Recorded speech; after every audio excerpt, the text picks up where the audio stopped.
ಗಣೇಶ ಹಬ್ಬ ನಾವು ಮಾಡ್ತಾ ಇದ್ದೀವಿ.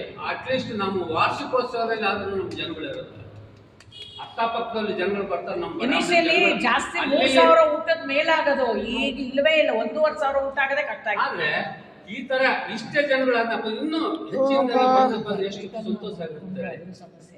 ನಮ್ಮ ಬಡಾವಣೆ, ನಮ್ಮ ಅಭಿವೃದ್ಧಿ ಇನ್ನೂ ಬಡಾವಣೆಗೆ ಇಷ್ಟು ಜನ ಮಾಡ್ತಾರೆ, ಅದು ಒಂದು ಅಭಿಮಾನ ಬರ್ಬೇಕು.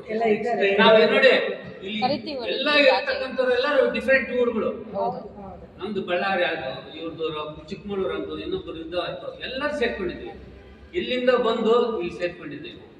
ನಾಳೆ ಎಲ್ಲಿ ಹೋಗ್ತಾ ನಾನು ಯಾರ್ದೋ ನಮ್ಮ ಫ್ರೆಂಡು ಸಾರಿ ಇಂಟರಪ್ಟ್ ಮಾಡಿದ್ಕೆ, ನಮ್ಮ ಫ್ರೆಂಡ್ದು JP ನಗರ. ಆ JP ನಗರ ಅಂದ್ರೆ ಅದೇ ಏನು ಹೇಳ್ತಾರೆ, ಜಂಬೂ ಸವಾರಿ ದಿನ್ನೆ ಹತ್ರ. ಓಕೆ, ಅಲ್ಲಿ ಪಾರ್ಕಲ್ಲಿ ಬಾವುಟ ಹಾರಿಸಿದ್ದಾರೆ, ಬರೀ 8 ಜನ ಇದ್ದಾರೆ. ಏನ್ ಹೇಳ್ಬೇಕು ಇದಕ್ಕೆ ಹೇಳಿ? ಇದು ನಿಮ್ ತಪ್ಪು ಅಲ್ಲ, ನಮ್ ತಪ್ಪು ಅಲ್ಲ, ಜನಗಳನ್ನೇ ತಪ್ಪು. ಅರ್ಥ ಆಯ್ತಾ? ಬರೋ ತಪ್ಪಲ್ಲ ಇದು. ನೋಡಿ ಸರ್, ರಜಕ್ಕೆ ಎಲ್ಲ IT BT ವರ್ಕ್ ಮಾಡ್ತಿರ್ತಾರೆ, ರಜಕ್ಕೆ ಕಾಯ್ತಿರ್ತಾರೆ, ರಜಾ ಸೇರಿಸ್ಕೊಂಡು ಊರ್ಗ್ ಹೋಗ್ಬಿಡ್ತಾರೆ.